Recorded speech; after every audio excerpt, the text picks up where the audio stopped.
Labadiena gerbiamieji. Su jumis greitojo mokymo centras Genius Learning ir aš, Svetlana Markova. Ir šio įrašo tema yra kaip greitai pasiruošti egzaminui. Ir iš karto noriu pasakyti, kad tai yra schema. Jeigu jūs norėsit sužinoti daugiau, visa informacija papildomai bus atskiram kurse, kaip pasiruošti egzaminui. Taigi, tada porą žodžių, kaip pasiruošti egzaminui.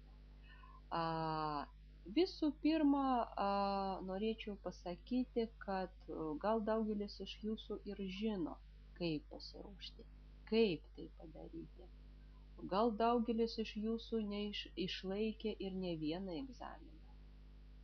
Todėl turit patirties. Iš karto noriu pranešti, kad aš nepasakosiu apie tai, kaip įvaldyti stresą prieš egzaminą. Tai yra visai kita tema. Aš papasakosiu, kaip greitai pasiruošti egzaminui struktūriškai. Pasiruošimo struktūra. Taip, ir yra 3 pagrindiniai etapai. Pirmas etapas yra šaltiniai. Tarkim, jūs turit bilietus, jūs turit sąrašą, ką jūs privalot žinoti, ir jūs turit literatūros. Kartais literatūra yra, kartais jos nėra, kartais yra vienas šaltinis, labai retai žinoma tai būna, bet dažniausiai būna keli šaltiniai. 3, 5, o kartais ir 10. Ir jums ką reikia padaryti? Visų pirma, jums reikia pažiūrėti, ar atsitinka temos į tai literatūrai, kokią jūs turit. Ar viską jūs turit. Ir iš karto galit pažymėti, kad taip, šitas klausimas, šitas vadovėlis, pirmas vadovėlis, šitas klausimas, jau čia 3 vadovėlis. Šitas klausimas, čia jau nėra vadovėlio, bet yra papildoma literatūra. Reikia pažiūrėti ten. Ir galit prilipdyti. Parašyti pirmas klausimas, prilipdom, uždarėm viską. Viską turim, sudėliojom, sugrupavom. Vienu žodžiu, svarbiausia jums reikia padirbėti su šaltiniais. Kada suprantat, kad viskas, literatūra yra, aš dar nekalbu, kad jūs jau viską perskaitėte. Svarbiausia, kad viską radot. Galim pereiti prie antrojo etapo. Antras etapas yra pats svarbiausias.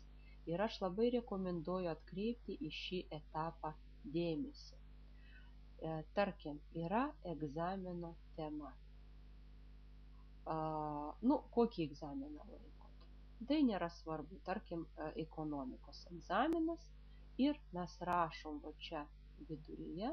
Prieš tai, ką pamiršau pasakyti, kad jūs paimat A4 formato lapą, per vidurį rašat ekonomika ir toliau. O toliau jums reikia, kai išskyrėt temą ekonomika, dabar jums reikia sugrupuoti į potemes. Tarkim, yra mikroekonomika, makroekonomika, ekonomikos teorija, ir dar kokią nors temą. Nesu ekonomikos specialistė, todėl man galbūt čia sunkiau bus. Taigi, išskiriam potemes ir toliau. Kiekviena potemė gali dar turėti, tarkim, ten teorinis dalykas, ten praktinis dalykas ir taip toliau. Vienu žodžiu, jums yra svarbu suprasti, kad mes einam palaipsniui. Ekonomika, potemės, dar smulkesnės potemės ir taip toliau. Ir rašom, kad pavyzdžiui, šioj temoje yra šitie aspektai, yra šitie. Čia yra apibrėžimas 1, apibrėžimas 2, 3. Tarkim, prie šios temos svarbu žinoti, kad yra tokia schema. Čia yra labai svarbus grafikas ir taip toliau. Ir vienam žemėlapyje jūs nupiešėt beveik viską, ką galima pasakyti apie ekonomikos egzaminą. Bet iš karto noriu pranešti, kad būna tokia medžiaga, kuri, tarkim, nelabai įeina į žemėlapį. Ir reikia atskirti žemėlapį ir padaryti dar papildomai bazę arba kortelės. Tarkim, galima parašyti čia formulę, bet pasakyti, kas tai per formulė, su kuo susiję ta formulė, geriau parašykit ant kortelės. Kortelė turi būti nedidelė, kad jums būtų patogu žaisti tomis kortelėmis. Nu, kaip kortom. Įsivaizduojat, kokio dydžio yra korta, tai tokio dydžio ir plius minus turi būti jūsų kortelė. Padarėte intelektinį žemėlapį, kur yra praktiškai visos temos iš šaltinių ir visi klausimai čia sugrupuoti. Ir būtinai pažiūrėkit, tarkim, iš šito šaltinio mes einam į šią temą. Iš šito šaltinio einam čia.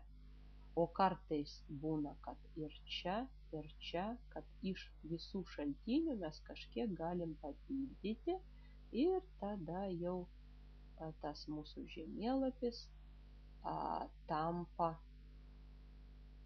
daug svaresnis informacijos prasme. Gerai, tai kada padarėm, praėjom šitą etapą, nepamirštam apie trečią etapą. Kas tai yra? Šis etapas yra labai svarbus. Mes paimam mūsų žemėlapį, pridedam ir korteles, tarkim, šitą kortelę prie šios temos, šitą kortelę prie šios temos ir taip toliau. Pavyzdžiui, čia bus pas jūs 5 kortelės, čia 3, čia 6, čia 2 kortelės. Taip, tada sudėliojom ant stalo ir ką darom? Dabar mums reikia atpasakoti mūsų egzaminą. Arti mūsų guli klausimynas egzaminui, ką mes turim žinoti egzaminui, ir guli mūsų žemėlapis. Žiūrim į klausimus ir kai pažiūrėjom, mes pradedam kalbėti, kad ekonomika susideda iš tokių dalių. Makroekonomika, mikroekonomika, ekonomikos teorija ir taip toliau. Makroekonomika yra ta. Mikroekonomika yra tas ir tas. Ekonomikoje yra tokios formulės. 1, 2, 3, 4 ir taip toliau. Yra tokie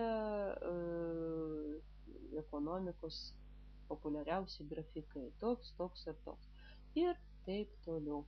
Žiūrim ir viską atpasakojam.